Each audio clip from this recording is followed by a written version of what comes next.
আজ মন থেকে এই দোয়াটি পড়ুন, ইনশাআল্লাহ 1 মিনিটের মধ্যেই সুসংবাদ পাবেন। চোখের পলকে আশা পূরণ হবে ইনশাআল্লাহ। তো প্রিয় ভাই, এবারে বলবেন যে 1 মিনিটই আশা পূরণ হবে?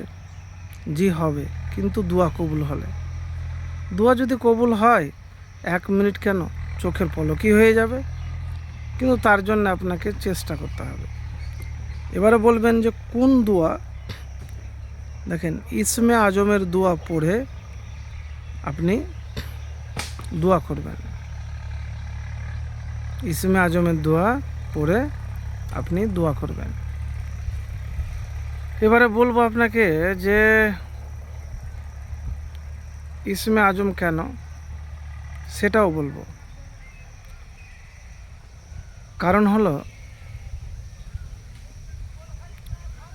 আমি যে ইসমে আজমের কথা বলবো সেই ইসমে আজমটি প্রথমে বলে দিই। আল্লাহুম্মা ইন্নী আসআলুকা বিআন্নী আশহাদু আন্নাকা আনতাল্লাহু লা ইলাহা ইল্লা আনতাল আহাদুস সামাদুল্লাযী লাম ইয়ালিদ ওয়া লাম ইউলাদ ওয়া লাম ইয়াকুল লাহু কুফুওয়ান আহাদ। তো এই ইসমে আজমটি একজন সাহাবী পড়ছিলেন। তখন রাসূল সাল্লাল্লাহু আলাইহি সাল্লাম তাকে বললেন, তুমি জানো তুমি কি দিয়ে দোয়া করেছ? তুমি দোয়া করেছো ইসমে আজম দিয়ে, যার মাধ্যমে দোয়া করলে আল্লাহ কবুল করেন।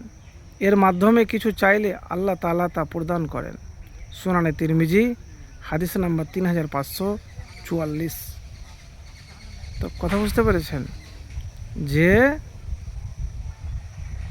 এই যে দোয়ার কথা বললাম আপনাকে আমি, এই দোয়া পড়ে যদি আপনি দোয়া করেন তাহলে ইনশাআল্লাহ দোয়া কবুল হবে। তবে আপনাকে মুমিন মুত্তাকি হতে হবে, উদ্দেশ্য নেক থাকতে হবে, প্রচেষ্টায় থাকতে হবে। উদ্দেশ্য যদি নেক না হয় তাহলে কিন্তু দোয়া কবুল হবে না। তো প্রিয় ভাই, দিনে বা রাতে যে কোনো একটি সময়ে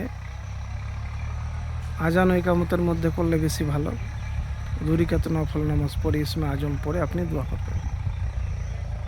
যদি দোয়া কবুল হয়ে যায়, চেষ্টা তো করেন ভাই, কিন্তু তার জন্য আপনাকে পবিত্র মুত্তাকি হতে হবে। মুত্তাকি না হলে কিন্তু কোনো লাভ হবে না। তো প্রিয় ভাই,